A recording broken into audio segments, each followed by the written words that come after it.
स्वागत है आप सभी का पुनः मेरे YouTube चैनल पे।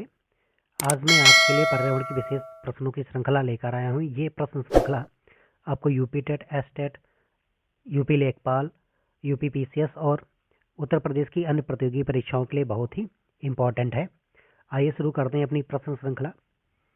पहला क्वेश्चन कह रहा है कि निम्नलिखित में से किसने बायोडायवर्सिटी शब्द का प्रयोग किया। बायोडायवर्सिटी जैव विविधता, हिंदी में क्या बोलते हैं इसे, जैव विविधता। तो जैव विविधता शब्द का प्रयोग किसने किया। सीजे भैरव, जी कास्त्री, वाल्टर जी रोजेन। यहाँ पे रोजेन है, वाल्टर जी रोजेन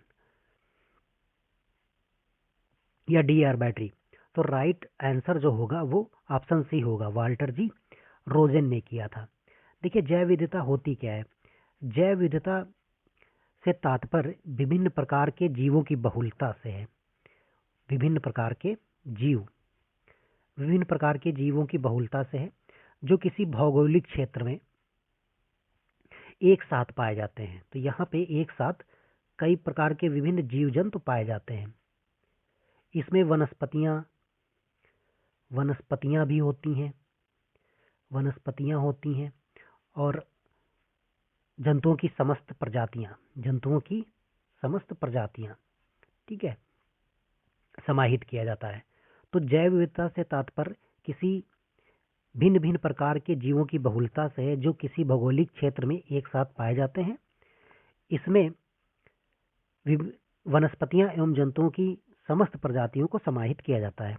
ओके, बढ़ते हैं नेक्स्ट क्वेश्चन की तरफ। जैव विविधता का अर्थ है। देखिए अभी पहले क्वेश्चन में जैव विविधता का अर्थ आप समझ चुके हैं।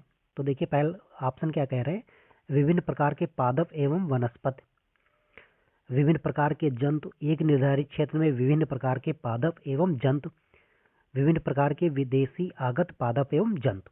तो देखिए ऑप्शन सी जो है वो कह रहा है एक निर्धारित क्षेत्र में विभिन्न प्रकार के पादप एवं जंतु। ऑप्शन सी जो है वो सबसे राइट आंसर होगा इसमें। ठीक है, बढ़ते हैं नेक्स्ट क्वेश्चन की तरफ। सर्वाधिक जैव विविधता पाई जाती है। अब देखिए जैव विविधता कहाँ ज्यादा पाई जाती है, टुंड्रा में, शंकुधारी वनों में, उष्णकटिबंधीय वर्षा वनों में, शीतोष्ण वन में। तो ऑप्शन जो होगा वो ऑप्शन सी राइट होगा, उष्णकटिबंधीय वर्षा वनों में जैव विविधता सबसे अधिक पाई जाती है। नेक्स्ट क्वेश्चन, जैव विविधता का सबसे महत्वपूर्ण पहलू है। अब इसमें सबसे महत्वपूर्ण पहलू के बारे में पूछा गया है। तो देखिए भोजन है, औषध है, औद्योगिक उपयोग है या पारितंत्र का निर्वहन। तो देखिए जैव विविधता का जो सबसे महत्वपूर्ण पहलू होगा वो पारितंत्र का निर्वहन होगा। ऑप्शन डी जो होगा वो राइट होगा। ओके, क्योंकि जैव विविधता में कई सारे पारितंत्र आपके उसमें समाहित हो जाते हैं, तो उनका पारितंत्र का निर्वहन ही इसका महत्वपूर्ण पहलू है। बढ़ते हैं नेक्स्ट क्वेश्चन की तरफ। जैव विविधता को परिभाषित किया जाता है किसी पर्यावरण में विभिन्न प्रजातियों की श्रेणी, किसी पर्यावरण में रोजाना और मौसमी परिवर्तन, एक प्रजाति की दूसरी प्रजाति से भिन्नता, भौतिक घटकों का किसी पर्यावरण पर प्रभाव। तो इसमें जो राइट ऑप्शन होगा वो ऑप्शन ए होगा, किसी पर्यावरण में विभिन्न प्रजातियों की श्रेणी। ओके, बढ़ते हैं नेक्स्ट क्वेश्चन की तरफ। जैव विविधता के कम होने का मुख्य कारण है। देखिए अब इसमें जैव विविधता के कम होने का मुख्य कारण पूछा गया है। तो कौन सा है, आवासीय प्रदूषण है, विदेशी प्रजातियों का प्रवेश है, अत्यधिक दोहन है, आवासीय विनाश है। तो देखिए इसमें लगभग राइट आंसर सभी आ रहे हैं। तो देखिए जो सबसे राइट आंसर होगा वो आवासीय विनाश होगा। ओके, क्योंकि आवासीय प्रदूषण, विदेशी प्रजातियों के प्रवेश और अत्यधिक दोहन से आवास का विनाश होता है। तो इसमें राइट आंसर जो होगा ऑप्शन डी, आवास का विनाश करेक्ट होगा। आवास का विनाश जैसे सड़कों का निर्माण किया जाता है या औद्योगिक निर्माण किया जाता है किसी भी प्रकार का, या भवन निर्माण किया जाता है, तो इनसे क्या होता है, आवासीय विनाश होता है। ओके, बढ़ते हैं नेक्स्ट क्वेश्चन की तरफ। भारत के जैव विविधता प्रखर स्थल हॉट स्पॉट हैं, कौन कौन से, देखिए इसमें कौन है, पूर्वी घाट, पश्चिमी घाट, पूर्वी हिमालय या पश्चिमी भारत। तो देखिए यह सभी, इसमें ये ऑप्शन हटा लीजिए ई। देखिए इसमें आपके जो ऑप्शन हैं वो दो राइट हैं, एक तो पश्चिमी घाट राइट होगा और पूर्वी हिमालय राइट होगा। ओके, तो इसमें 2 ऑप्शन राइट हैं। देखिए, भारत में जैव विविधता तप्त स्थल कितने हैं? वो आपके 4 हैं। हॉट स्पॉट कितने हैं भारत में? 4 हैं। पहला कौन सा है? पहला आपका हिमालयी क्षेत्र पूर्वी,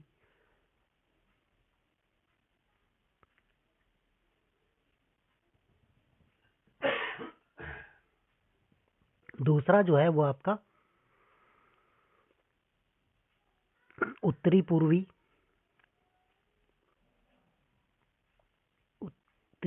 क्षेत्र इंडो वर्मा। तो दूसरा ऑप्शन आपका क्या है? उत्तरी पूर्वी क्षेत्र इंडो वर्मा। इसको म्यांमार, भारत म्यांमार सीमा भी कहते हैं। भारत म्यांमार सीमा, भारत म्यांमार सीमा। तीसरा जो है वो आपका सुंडालैंड, सुंडालैंड, सुंडालैंड के अंतर्गत आपका जो भारत का निकोबार द्वीप समूह है, निकोबार जो द्वीप समूह है वो आ जाता है। फिर चौथा जो है वो आपका पश्चिमी घाट है। चौथा क्या है आपका? पश्चिमी घाट है। ओके, तो हॉट स्पॉट इसमें आपके 2 राइट हैं, पश्चिमी घाट और पूर्वी हिमालय। ओके, बढ़ते हैं नेक्स्ट क्वेश्चन की तरफ। निम्नलिखित में से किसे भारत में जैव विविधता हॉट स्पॉट के रूप में पहचाना जाता है? तो देखिए, अभी क्वेश्चन पिछले क्वेश्चन में आ चुका है। Option A Sundarban, option B Paschimi Ghat, option C मानस या चेरापूंजी। तो ऑप्शन बी जो होगा वो राइट होगा, पश्चिमी घाट इसमें राइट होगा।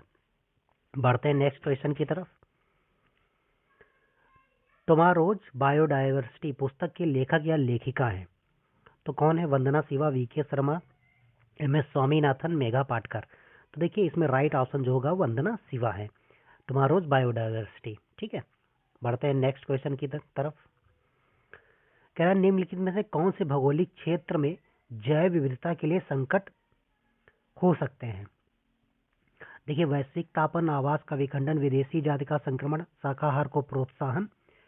ये आपके ऑप्शन दिए हैं, अब नीचे आपको टिक करके बताना है कि कौन सा है ये।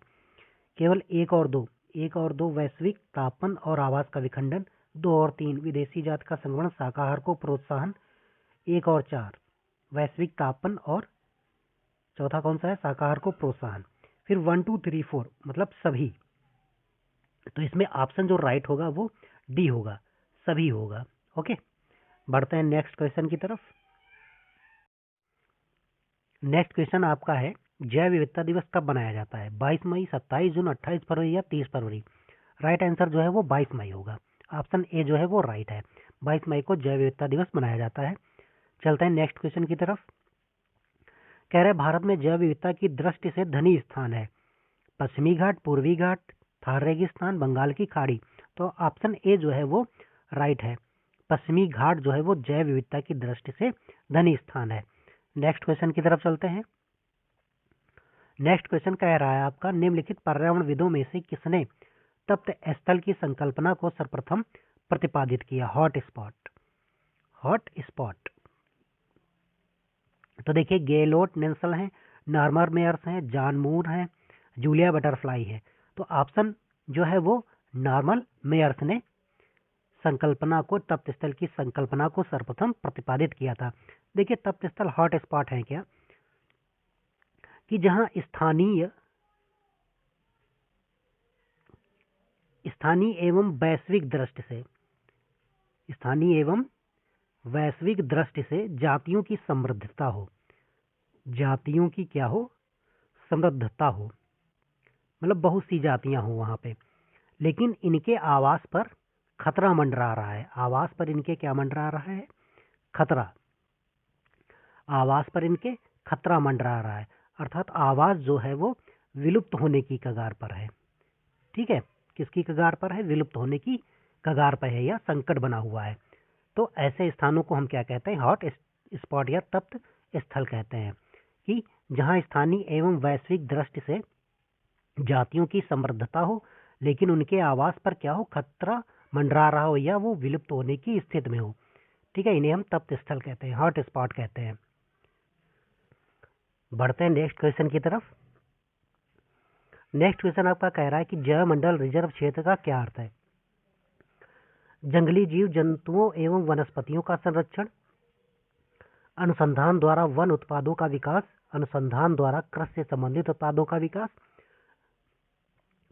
विकास, ये विकास यहाँ पे होना चाहिए, या उपरोक्त सभी। तो इसमें ऑप्शन जो है वो उपरोक्त सभी होगा। ठीक है, बढ़ते हैं नेक्स्ट क्वेश्चन की तरफ। नेक्स्ट क्वेश्चन आपका कह रहा है तप्त स्थल के निर्माण में किसे प्राथमिकता दी जाती है? स्थानीयता को, जैव विविधता को, क्षेत्रीय विविधता को, या फूलों की विविधता को?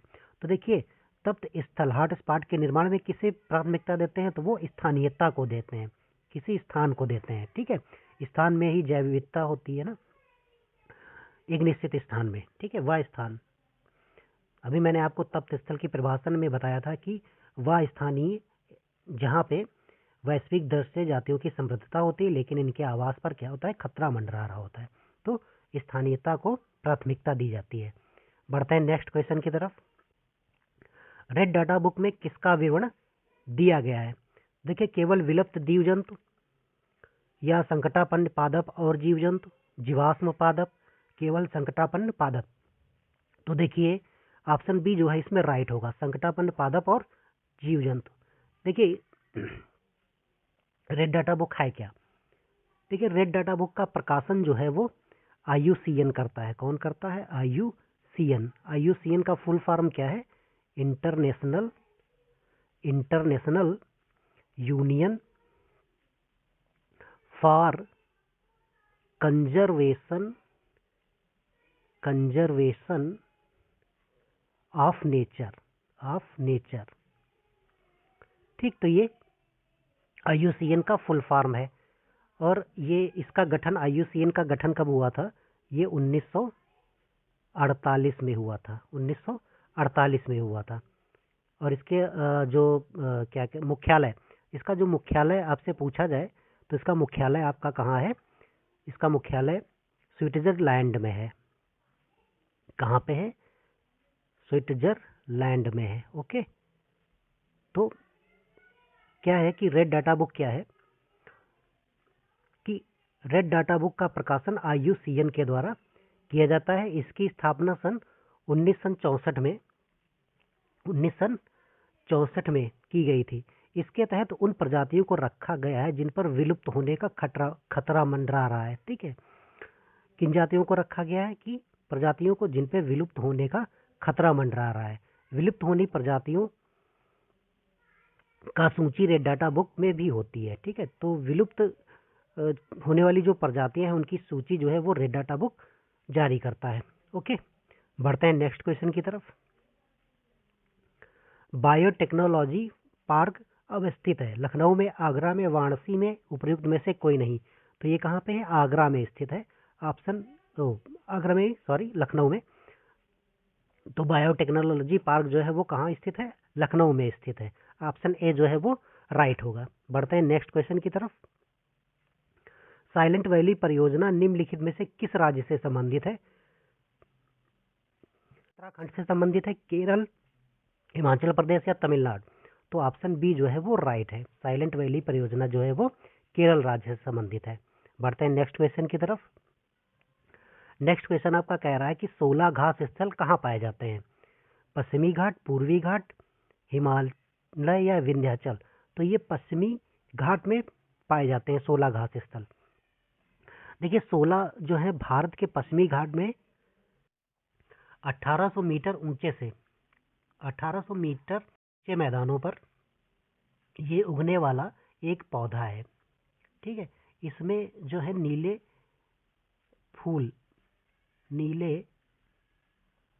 पुष्प आते हैं। इसमें क्या है? नीले पुष्प आते हैं।